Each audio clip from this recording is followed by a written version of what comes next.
Hi guys, how we doing? German Jules here, bringing you another video. Just before we get on with the video, if you haven't already, or you found me through YouTube, I also have a Twitter, which is now being posted down there, Deutsch Jules. So if you haven't already, follow on there for any updates and live stuff, all in German, for all things Jules.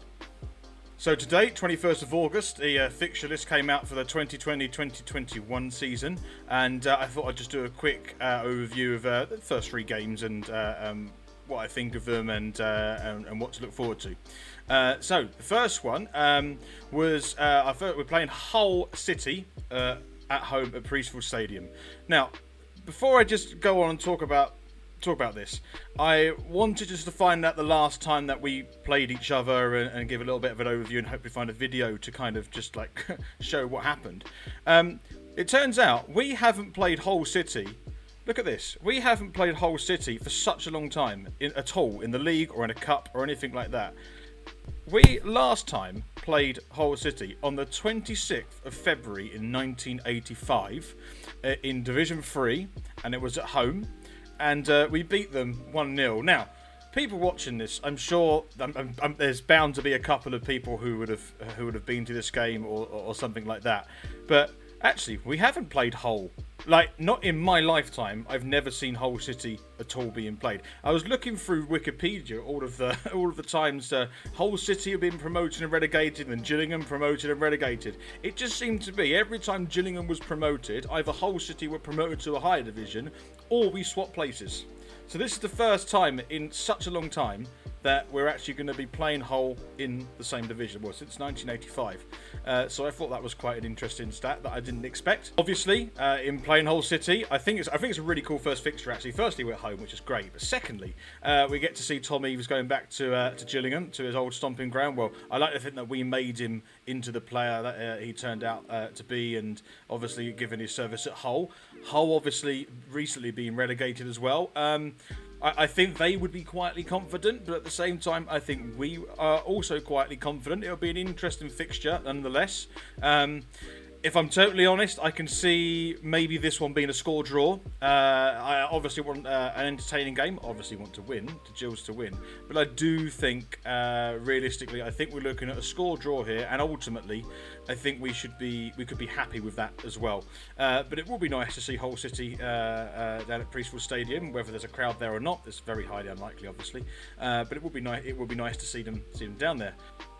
Incidentally as well, I thought I may as well show you the table. The last time Gillingham and Hull were in the same league in the 1984-1985 season, we actually finished 4th, which isn't too bad in the old Division 3.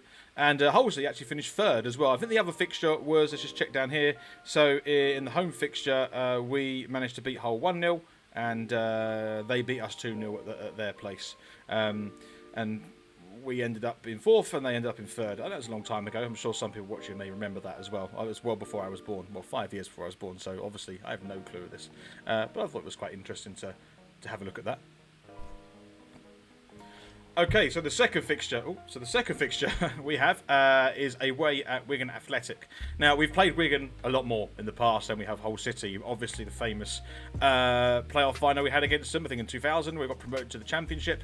That lives in the memory for a lot of people. I was at that game as well as a 10-year-old, 11-year-old, and I can still vividly remember Thompson scoring right at the end as well. And I often go on YouTube just to cheer myself up to watch that clip as well. But actually, we've played Wigan a lot more recently. So the last time we played Wigan was 3rd of February 2018 in League 1. And we were away at Wigan. Unfortunately, we lost this game 2-0 with Will Grigg and Nick Powell scoring both the goals. But you can see, if I show you very quickly, I thought I had this up, but if I show you the actual fixture itself here, you can kind of see the team that we had out on that day. So we had Thomas Holy at that time, Luca Neal, Zakwani, Maxima, and so on and so forth. We have Tom Eaves up front, actually, and then we just talked about Tom Eaves playing for Hull City. So that was kind of our team that we had at that time. And I think, we definitely had a bit of a bad day for discipline as well by the looks of it. Obviously, it wasn't a great day out at the DW Stadium. But, that was the last time we met them. But we tend to have a mixed record against Wigan. I remember I think it was live on TV, one of the games of the season before, or might be before that, when Justin Edinburgh was the manager, and we were 2-0 up and then ended up losing 3-2. I think I think our goalkeeper made a mistake, who let it slip through his hands, and so that's when we thought we were going to get promoted, and then it kind of dipped and dipped and dipped and dipped. But again, I'm excited for us to play Wigan away again. Wigan, very interesting. Obviously, a lot of the points deductive. A lot of controversy with Wigan Athletic being relegated from the Championship, with the Filipino businessman who had a big bet on Wigan to get relegated. And I don't know too much about it. I've watched a couple of videos, but it seems to be a bit underhanded, a bit unfair on the Wigan fans, and I'm sorry for that. And that shouldn't happen to any club. It'd be a very interesting fixture, because ultimately I think they were 14th or 13th in the Championship, really, without the points deduction. So if they've retained a lot of their team, they'll be a strong outfit again for League One next season. But again, this is going to sound quite negative. If we get a draw from this game, particularly away from home, I think that would be good. But I think after what Wigan have gone through, and to see what their team will look like when it comes to this season, actually for this to be our first away win would be absolutely brilliant. And I think if we can pull that off, I think it will put us in good stead for the rest of the season. And the last fixture I want to talk about in September is we have Blackpool. We have Blackpool at home. Now, last season we played Blackpool, and there was loads of goals between the two teams throughout the season. Both times we played, I think it was 2-2 at home in the first few weeks of the season. We had them quite near the start. And then obviously I showed you in the last video one of my favourite moments of Brandon Hammond scoring a header to make it 3-2 right at the end, last kick of the game.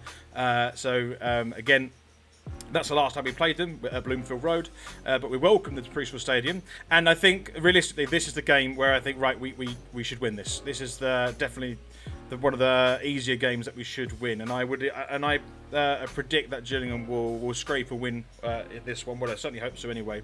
But I just feel Blackpool at the moment, I think they're going to become what we've become in League One over the last few years. They kind of consolidate and stick in the division for a while until, well, it's good that Oyston's left the realm with the club and completely gone. So I'm happy for Blackpool fans there. And no one likes to see a club being absolutely ruined as it was for Blackpool, because recently, though they were in the Premier League, obviously 8, 9, 10 years ago or something. So they've tasted success at the top, and they're back down and consolidating in League One. So again, it's kind of the fixture where I think we should be hopefully pulling out a win here. So we have to wait and see. So one of the things that I was looking through recently, actually, the reason it sparked this was if we look at one of my mates sent me a message recently. He's a Sunderland supporter, and he sent me this screenshot, and this is their busy October season, and they've got 7 games here over through the October period. So a lot of Tuesday night games, and he asked me if it was the same thing as well that Gillingham have, and actually we played them on the 31st of October on Halloween. It turns out we do. Actually, we've got 8 games. I think on the Sunderland one they probably missed out the EFL Trophy game as well. But actually, so we kind of got so 1, 2, 3, 4, 5, 6, 7, 8. So there's 7.5 games really. I don't know what kind of team Steve Evans will put out for the EFL Trophy, but this, for me, this October period, this isn't just exclusive to Sunderland and Gillingham. This is exclusive to League 2, League 1 and the Championship. And I was thinking this is a really clinical point within the season.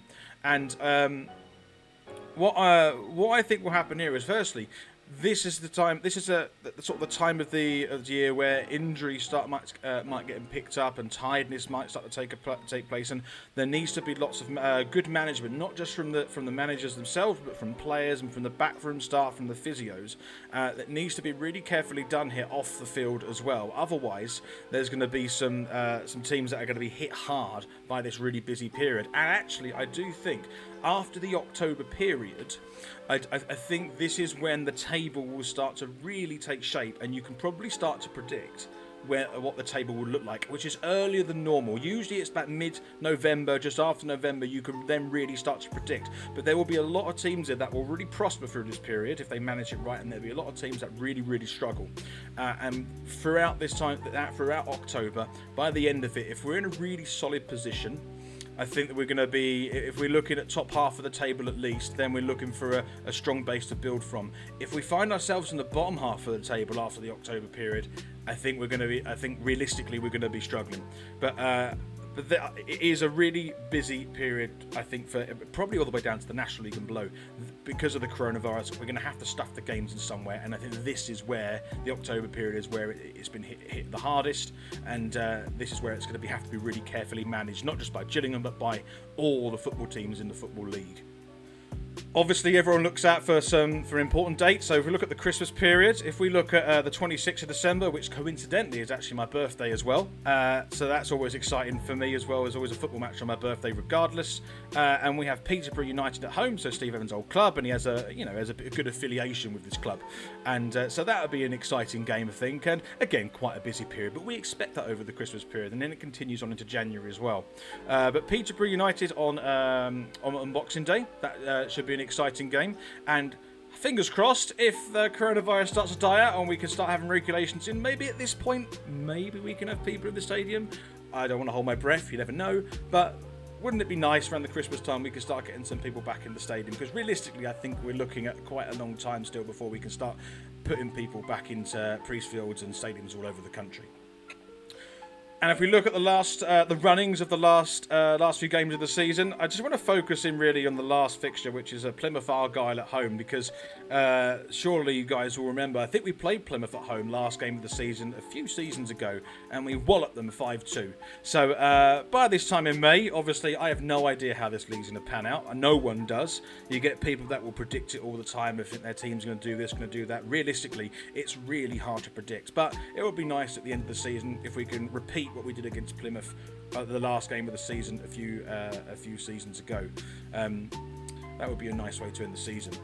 I also just want to kind of talk about a little bit of the full season ahead. Now, a lot of people you see on YouTube, you see on Twitter, you see on Facebook, all these people trying to predict what the league is going to be like. I'm sure most of it's satire and a bit ironic, but I don't feel I don't want to be doing any of that. I think it's a very silly thing to do, and I think, ultimately you end up with egg on your face, and it's just not a cool thing to do. However, what I would like to say is, by the time we get through, September, first 3 games, let's go, first 3 or 4 games, I think by the time we finished playing against Shrewsbury away, I would like to, realistically, if we have 8 or 9 points, that would be great.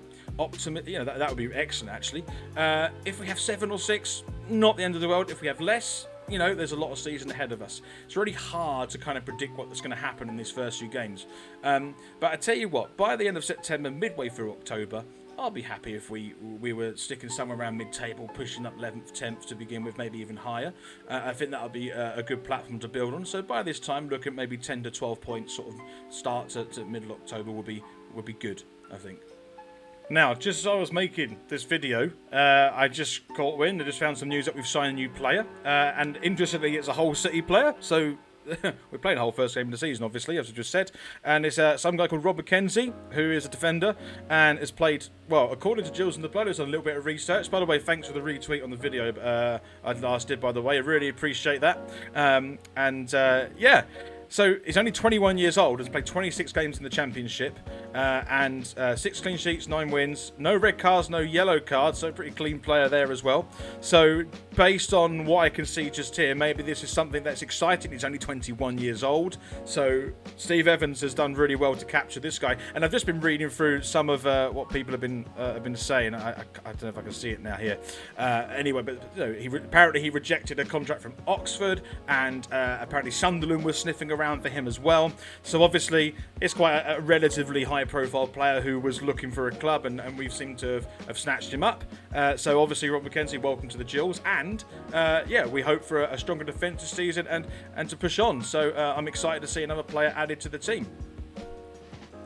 So overall, that was just a video I wanted to make today with the fixture list coming out. I think the next video I'm going to make is I'm not quite sure yet, but definitely I know we play Southend in the Carabao Cup relatively soon, and I will be watching that game live, and I will create a video on that. I'll do a bit of a preview, live reaction to it as well, and a bit of an afterthought. But in the meantime, thanks for watching. I really appreciate it. Again, follow me on Twitter, Deutschjules. Again, if you want to practice your German, that's where it will be. But obviously, you've got the translate button as well if you just want to translate it quickly. But thank you very much, and up the Gills.